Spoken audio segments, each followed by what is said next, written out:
French President François Hollande, shown, speaking to a gathering of France's mayors on November 18, said his nation would continue to welcome refugees despite the security concerns voiced by many of his countrymen following the Paris terrorist attacks of the 13th. Life should resume fully, Hollande told the mayors. France should remain as it is. Our duty is to carry on our lives. He added that 30,000 refugees will be welcomed over the next 2 years. Our country has the duty to respect this commitment. At an emergency EU summit held in Brussels on September 22, heads of government from the European Union approved a plan to distribute 120,000 migrants fleeing turmoil in the Middle East across Europe. Many of these migrants originated in Syria, fleeing the civil war between the government of Bashar al-Assad and the rebel forces attempting to remove Assad from power, and tens of thousands of them entered Europe via Hungary, enroute to their hoped-for final destinations, primarily Germany. Many also sought to enter France. Some wished to link the terrorist threat to the influx of migrants, Hollande said during his address to the mayors. Truth is, that link exists. The people are running from Iraq and Syria because they are attacked by the very same people who are attacking us today. As we noted in a November 17 article, Abdelhamid Abu-Oud, the individual that French and Belgian officials suspected was the mastermind of the attacks, is the child of Moroccan immigrants who grew up in Brussels. Abu-Oud died in a police raid in a Paris suburb on November 18. Interior Minister Bernard Cazeneuve announced at a news conference the next day that French intelligence officials had concluded that Abu-Oud was involved in at least 4 of 6 terrorist plots in France that have been foiled since the spring. Back in October, Abu-Oud falsely identified himself as Ahmed al-Muhammad and was allowed to enter Greece among the waves of Syrian refugees flooding into Europe. Abu-Oud fled Belgium to Syria following a January 15 police raid on a terrorist operation he belonged to. In February, he was quoted by the Islamic State's ISIS's English-language magazine, Debik, as saying that he had secretly returned to Belgium to lead the terror cell. That he re-entered the country so easily, despite his picture having been broadcast in the news, is indicative of the very poor border security prevalent in Europe.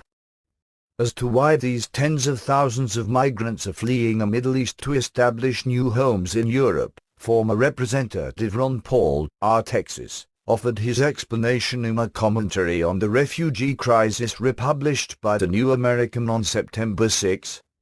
The reason so many are fleeing places like Syria, Libya, Afghanistan, and Iraq is that U.S. and European interventionist foreign policy has left these countries destabilized with no hopes of economic recovery. This mass migration from the Middle East and beyond is a direct result of the neo-conservative foreign policy of regime change, invasion, and pushing democracy at the barrel of a gun. The connection between our interventionist foreign policy and the refugee crisis notwithstanding, however, the problem of distinguishing between innocent civilians fleeing the turmoil in places such as Syria and Iraq and terrorists hiding among them is a formidable one. Unfortunately, any nation that opens its borders and allows these refugees unrestricted access risks a very real possibility of also admitting dangerous terrorists capable of inflicting mayhem such as recently occurred in Paris.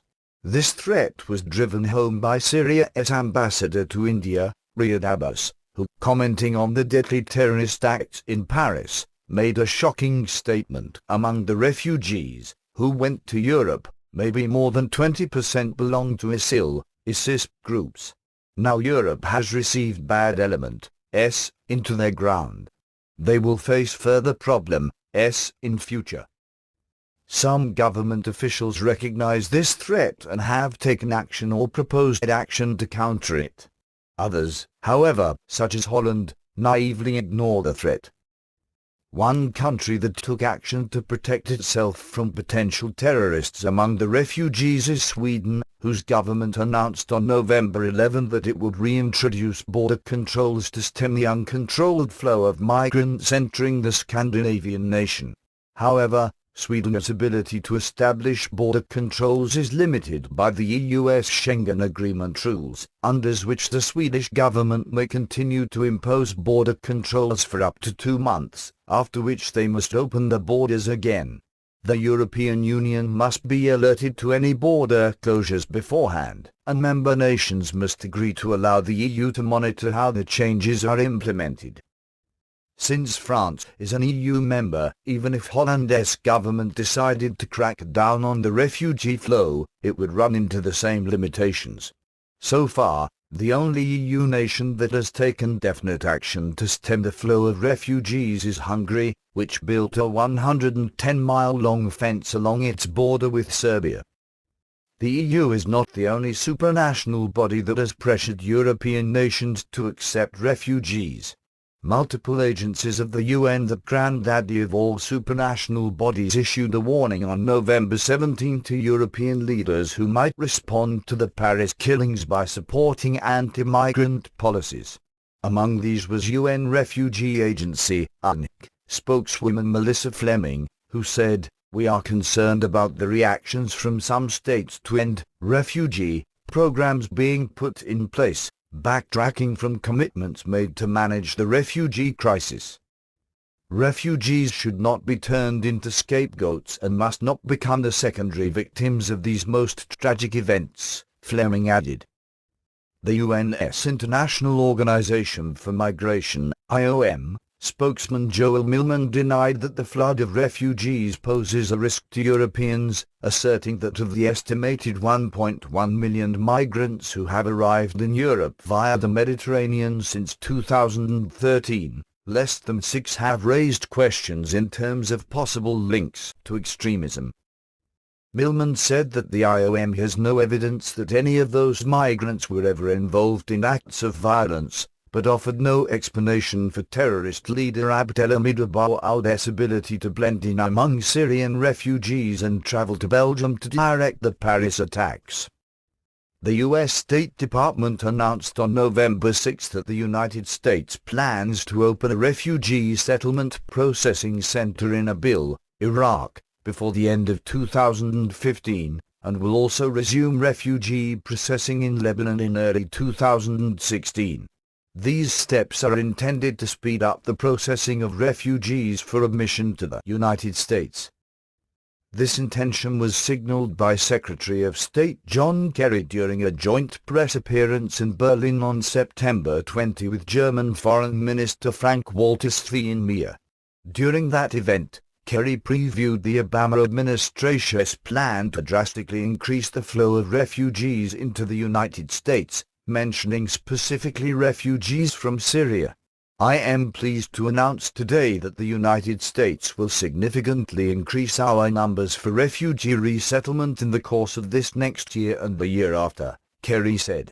"Last year I think we were at 70,000, he noted, referring to number of refugees the United States accepted from around the world. Kerry announced during his Berlin appearance, "We are now going to go up to 85,000 with at least, and I underscore the at least. It is not a ceiling, it has a floor of 10,000 over the next year from Syria specifically, even as we also receive more refugees from other areas. And in the next fiscal year, we'll target 100,000, and if it is possible to do more, we'll do more." Especially since the November 13 attacks in Paris, that plan did not sit well with U.S. governors. As we noted in a November 17 article, as many as 27 American governors have announced that they are opposed to allowing refugees from Syria to settle in their states. The first governors to make their opposition known were Rick Snyder of Michigan and Robert Bentley of Alabama. They were soon joined by several more, including Greg Abbott of Texas, who sent an open letter to President Obama stating in part, "The state of Texas will not accept any refugees from Syria in the wake of the deadly terrorist attack in Paris. Further, I and millions of Americans implore you to halt your plans to accept more Syrian refugees in the United States. A Syrian refugee appears to have been part of the Paris terror attack. American humanitarian compassion could be exploited to expose Americans to similar deadly danger. In response to the statements made by more than half of the nation's governors, which included one Democrat, New Hampshire's Maggie Hassan, President Obama, while on a trip to the Philippines, dismissed the governor's concerns as mere rhetoric that plays into the hands of the Islamic State and it needs to stop.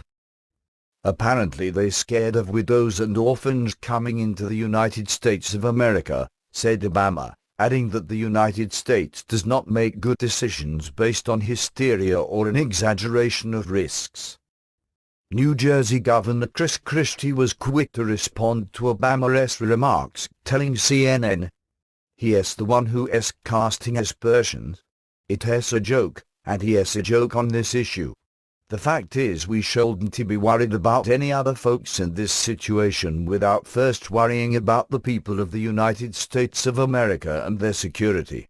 The widows and the orphans I remember are the ones after 9/11, and I don't want to create a new generation of those."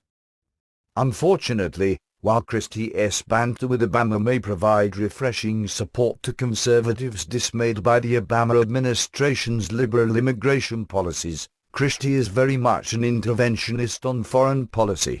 He, therefore, supports the very policies that Ron Paul and other constitutionalists have identified as being responsible for the refugee crisis in the first place.